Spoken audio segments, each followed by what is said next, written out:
അസ്സലാമു അലൈക്കും വറഹ്മത്തുള്ളാഹി. നമസ്കാരം. എന്തൊക്കെയാണ് വിശേഷങ്ങൾ? ഇത് നമ്മളെ അത്തറിന്റെ രാജകുമാരൻ നമ്മളെ യൂസഫ് ഭായി ആണ് ഉള്ളത്.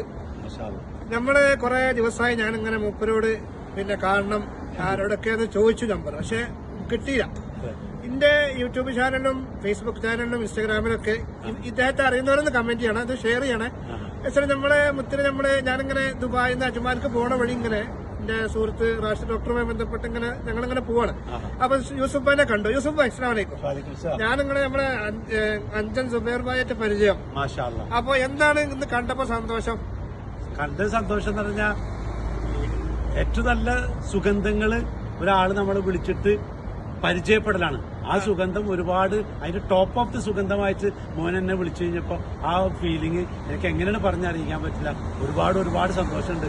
ബെസ്റ്റ് എവർലാസ്റ്റിംഗ് ഫ്രാഗ്രൻസ് എന്നെ വിളിച്ചിട്ട് പരിചയപ്പെട്ടത് തന്നെയാണ് ഏറ്റവും വലിയ. അതെ, ഞാനിങ്ങനെ ടിക്ടോക്കിലും ഇതിലൊക്കെ കണ്ടിട്ടുണ്ട്. ഞാന് ഇവിടെ ഉള്ള ഒരുവിധ ആൾക്കാരോടൊക്കെ ചോദിച്ചു, പക്ഷെ ആൾക്കാരൊന്നും യൂസഫ് ഭായി ഇന്ന സ്ഥലത്തുണ്ടാവും, മന്ത്രിമാരുടെ സ്ഥലത്തുണ്ടാവും, മറ്റേ MLA മാരുടെ സ്ഥലത്തുണ്ടാവും എന്ന് പറഞ്ഞാൽ, പക്ഷെ എവിടെ പോയാലും കാണൂല. പക്ഷെ ഇന്ന് നമ്മളെ ആളെ പിടിച്ചിട്ടുണ്ട്. അപ്പൊ ഏതായാലും ഈ വീഡിയോ നിങ്ങൾ മിസ് ചെയ്യാതെ കാണാൻ ഇൻഷാ അല്ലാഹ്. തീർച്ചയായിട്ടും നിന്റെ കണ്ണുകൊണ്ട് എന്നെ കാണാൻ പറ്റിയത് അൽഹംദുലില്ലാ 100 വട്ടം പറയാം. കാരണം എന്താ പറയുക, എന്റെ ഭാഷയുടെ, ഞാൻ പറയുന്ന ഭാഷയുടെ അതിന്റെ മീനിങ് ഇത്രയും ഇതോടെ മനസ്സിലാക്കാൻ പറ്റുന്നുണ്ടെങ്കിൽ അതിന് ഏറ്റവും വലിയ സന്തോഷം. അൽഹംദുലില്ലാ.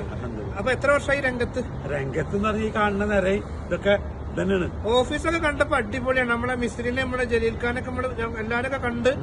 അപ്പൊ ഞാൻ അങ്ങനെ അറബിയിലൊക്കെ സംസാരിച്ച്, ഇംഗ്ലീഷ് സംസാരിച്ച്, ഞാനവിടെ ഫ്രാഗ്രൻസ് ഒക്കെ കുറെ പോയി നോക്കി. നല്ല തിരക്കാണ്. മാഷാ അല്ലാഹ്. പഠിച്ചതിനുള്ള ബർക്കത്ത് തരും. നമ്മളെ വേണ്ടപ്പെട്ട എല്ലാ മക്കൾക്കും സുഗന്ധങ്ങൾ പറക്കട്ടെ. തീർച്ചയായിട്ടും ഒരുപാട് എങ്ങനെയാണ് പറഞ്ഞറിയിക്കാൻ പറ്റില്ല സന്തോഷം. അപ്പൊ ഞാൻ പോട്ടെ. ഞാന് കടയിലായിരുന്നെങ്കിൽ പെർഫ്യൂം ഉണ്ടാക്കി തന്നു. ഞാൻ വരണ്ട്. എന്റെ നമ്പർ നിങ്ങൾ സേവ് ചെയ്യാം.